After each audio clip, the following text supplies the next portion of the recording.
जय श्री कृष्ण। श्रीमद् भगवत गीता अध्याय 11 विराट रूप। आगे सुनते हैं।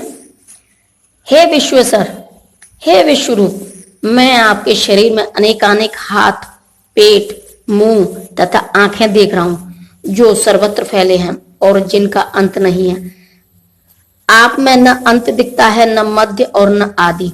तात्पर्य, कृष्ण भगवान हैं और असीम हैं, अतः उनके माध्यम से सब कुछ देखा जा सकता था।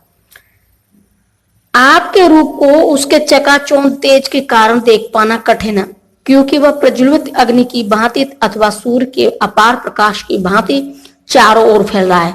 तो भी मैं इस तेजोमय रूप को सर्वत्र देख रहा हूं, जो अनेक मुकुटों, गदाओं तथा चक्रों से विभूषित है। आप परम आद्य वस्तु हैं। आप इस ब्रह्मांड के परम आधार यानी कि आश्रय हैं। आप अव्यय तथा पुराण पुरुष हैं। आप सनातन धन के पालक भगवान हैं।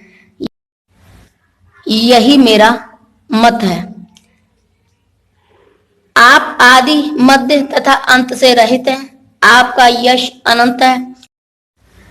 तात्पर्य, इस श्लोक में घाव आ पृथ्वियों यानी कि धरती तथा आकाश के बीच का स्थान तथा लोकत्रयम यानी कि तीनों संसार महत्वपूर्ण शब्द हैं, क्योंकि ऐसा लगता है कि न केवल अर्जुन ने इस विश्व रूप को देखा, बल्कि अन्य लोगों के वासियों ने भी इसे देखा। अर्जुन द्वारा विश्व रूप का दर्शन स्वप्न न था। भगवान ने जिन जिन को दिव्य दृष्टि प्रदान की, उन्होंने युद्ध क्षेत्र में उस विश्व रूप को देखा। देवों का सारा समूह आपकी शरण ले रहा है और आप में प्रवेश कर रहा है। उनमें से कुछ अत्यंत भयभीत होकर हाथ जोड़े आपकी प्रार्थना कर रहे हैं। महर्षियों तथा सिद्धों के समूह कल्याण हो कहकर वैदिक स्तोत्रों का पाठ करते हुए आपकी स्तुति कर रहे हैं। तात्पर्य, समस्त लोगों के देवता विश्व रूप की भयानकता तथा प्रदीप्ति तेज से इतने भयभीत थे कि वे रक्षा के लिए प्रार्थना करने लगे। शिव के विविध रूप आदित्य गण, वसु, साध्य, विश्वदेव, दोनों अश्विनी कुमार, मरुदगण, पितृगण, गंधर्व, यक्ष, असुर तथा सिद्धदेव सभी आपको आश्चर्यपूर्वक देख रहे हैं। हे महाबाहु, आपके इस अनेक मुख, नेत्र, बाहु, जंगा, पांव, पेट तथा भयानक दांतों वाले विराट रूप को देखकर देवतागण सहित सभी लोग अत्यंत विचलित हैं और उन्हीं की तरह मैं भी हूं। हे सर्वव्यापी विष्णु, नाना ज्योतिर्मय रंगों से युक्त आपको आकाश का स्पर्श करते, मुख फैलाए तथा बड़ी बड़ी चमकती आंखें निकाले देखकर भय से मेरा मन विचलित है। मैं न तो धैर्य धारण कर पा रहा हूं, न मानसिक संतुलन ही पा रहा हूं।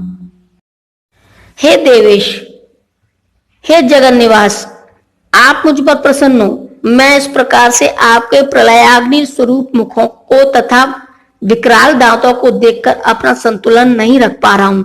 मैं सब ओर से मोहग्रस्त हो रहा हूं। धृतराष्ट्र के सारे पुत्र अपने समस्त सहायक राजाओं सहित तथा भीष्म, द्रोण, कर्ण एवं हमारे प्रमुख योद्धा भी आपके विकराल मुख में प्रवेश कर रहे हैं, जिनमें से कुछ के शिरों को तो मैं आपके दांतों के बीच चूर्णित हुआ देख रहा हूं। तात्पर्य, एक पिछले श्लोक में भगवान ने अर्जुन को वचन दिया था कि यदि वह कुछ देखने का इच्छुक हो तो वो उसे दिखा सकते हैं। अब अर्जुन देख रहा है कि विपक्ष के नेता यानी कि भीष्म, द्रोण, कर्ण तथा धृतराष्ट्र के सारे पुत्र तथा उनके सैनिक और अर्जुन के भी सैनिक विनष्ट हो रहे हैं। यह इसका संकेत है कि कुरुक्षेत्र में एकत्र समस्त व्यक्तियों की मृत्यु के बाद अर्जुन विजयी होगा। यहाँ यह भी उल्लेख है कि भीष्म भी, जिन्हें अजय माना जाता है, ध्वस्त हो जाएंगे। वही गति कर्ण की होनी है। न केवल विपक्ष के भीष्म जैसे महान योद्धा भी नष्ट हो जाएंगे, अपितु अर्जुन के पक्ष वाले कुछ महान योद्धा भी नष्ट होंगे।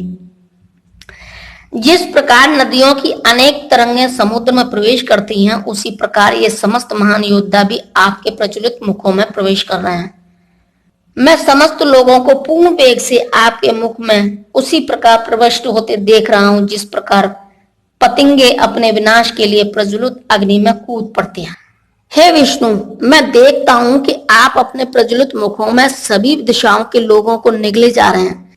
आप सारे ब्रह्मांड को अपने तेज से आपूरित करके अपनी विकराल झुलसाती किरणों सहित प्रकट हो रहे हैं।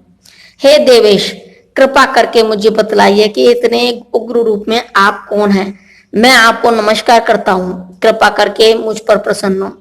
आप आदि भगवान हैं। मैं आपको जानना चाहता हूँ, क्योंकि मैं नहीं जान पा रहा हूँ कि आपका प्रयोजन क्या है। जय श्री कृष्ण।